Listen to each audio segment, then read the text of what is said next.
Good morning, studio owners. I'm coming to you live from the beautiful Mississippi River. I'm here in La Crosse, Wisconsin for day number 2 of a More Than Just Great Dancing Summer 2000 member rally. And I wanted to share this beautiful landscape with you because where I'm from, there's not a lot of water, so to see this much water all at once is quite a treat, and being able to come out here on the dock right after breakfast and enjoy the breeze and enjoy the overcast day that is not too hot is really a treat for me. Today I wanted to come on quickly and just not only share this beautiful location with you, but just sort of talk about some lessons that I've learned just in being here for a couple days on the river. And you know, the whole conference that I'm attending right now, the river is being used as a metaphor and really sort of the driving force for how we're discussing our businesses, which is quite fascinating to me. But really, when it comes to the water and the mighty Mississippi, as it were, there's just so much to be learned from here that we can take back into our businesses, and especially when it comes to technology. You know, technology is not something that is static. There's always an ebb and flow, and it's always moving. It seems like to me when I choose a piece of technology, something better sometimes comes along and I want to jump right at it, and I have to hold back the reins or paddle in the other direction, so I'm not tempted to just jump in with both feet and have to really paddle hard because it's something new.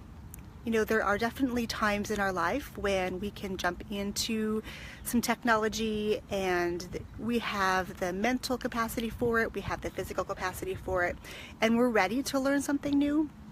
But sometimes when something brand new comes up and you want to jump into it, the ability to say, nope, we're going to wait for the next tide to come through so that we are able to do it right. You know, technology is something that, for me as well, you know, I love it, so I love to dive in and figure out what's happening with it and how it works and the pros and the cons, and be able to come back and share all of that with you. So if you're in a place where you're considering some technology, think about where you are right now. Are you in a place in time before the start of a season where you have a bit of time and can really invest in that? Or do you need to let this tide pass and wait for the next one to come in and ride that so you can have more success in your technology? Either way, I'm going to sign off now. I just wanted to again share this amazing, gorgeous view with you. It's a beautiful morning here in La Crosse, Wisconsin, and I'm going to come live again with you later today as well, once I get to the conference, to show you the amazing people who are here with us.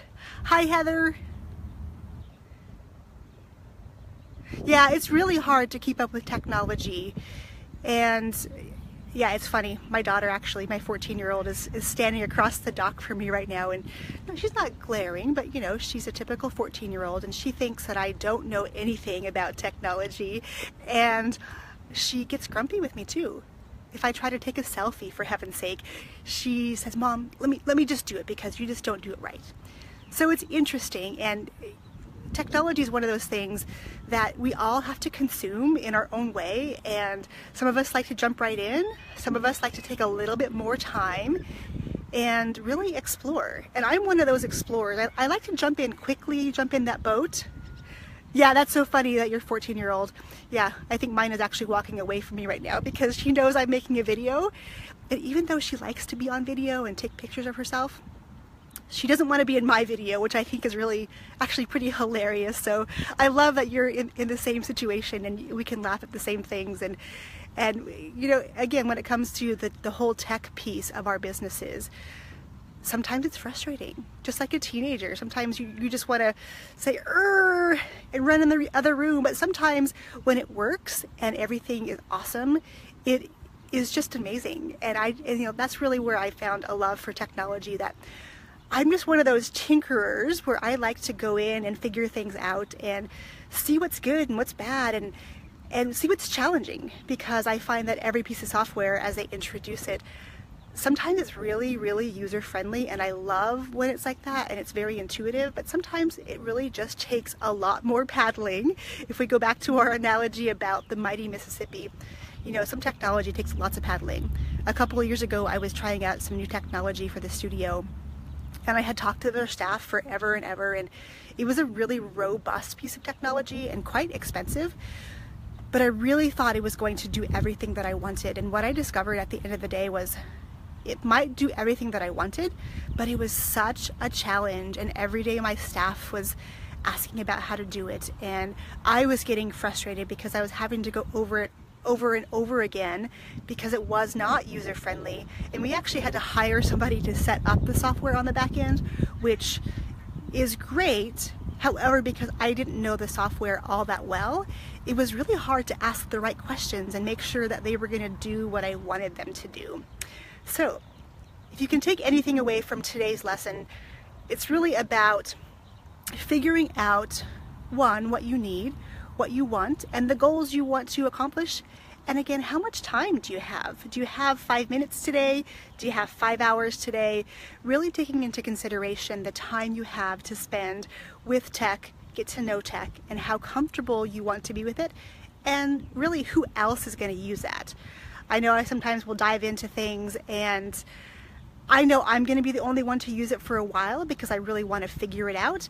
But sometimes I know I have to pass that along to my staff, or now that my kids are older, I've been teaching them a little bit of the tech side as well, and they're actually very good at it. So Heather, if you can onboard your daughter to do this as well and give her some responsibilities with technology and say, you're really great at this tech thing, will you take a go at this and see what you think? I found that it's opened up a lot of doors of communication, especially at 14, that I wouldn't have before. So it's, even though my daughter thinks that I don't know anything about this tech and I'm really bad at it, it's given us some sort of common ground to be able to discuss some other bigger things. So Heather, yeah, if you let me know how your daughter likes the technology and if she gravitates towards that, and or even just maybe present it to her and say, hey, here's this. I have these 3 pieces of software. Go try them out. See what you think. Yeah, the slideshow for Mac. Yeah, my little one who is 10, right? No, sorry, she turned 11 this summer. She learned how to do Google Slides in school this year, and she's made 2 presentations for me. And I think it's amazing, and she does such a good job with all the transitions. So yes, if you can onboard your daughter, excuse me, and have her do those things and she enjoys them and they're easy for her, that's going to take a lot off of your plate as well. And it's really going to make her feel included in the business, because I know sometimes my kids don't always feel included because I'm off doing my thing and they're doing their thing. But when I invite them in, and it seems really small, but they really seem to take ownership of that and understand then that they get to be a part of this business that we're building together as a family. So with that, I am going to sign off. I'm going to give you one last view of this beautiful Mississippi, and it is just stunning here. If you haven't been here, I highly recommend it. It was definitely worth the 1,600 miles we drove to get here. All right, ladies. Bye, Heather. I'll talk to you soon. Let me know how it goes with your daughter. I'd love to know what else she's going to be doing for you. Okay, cheers, my friends.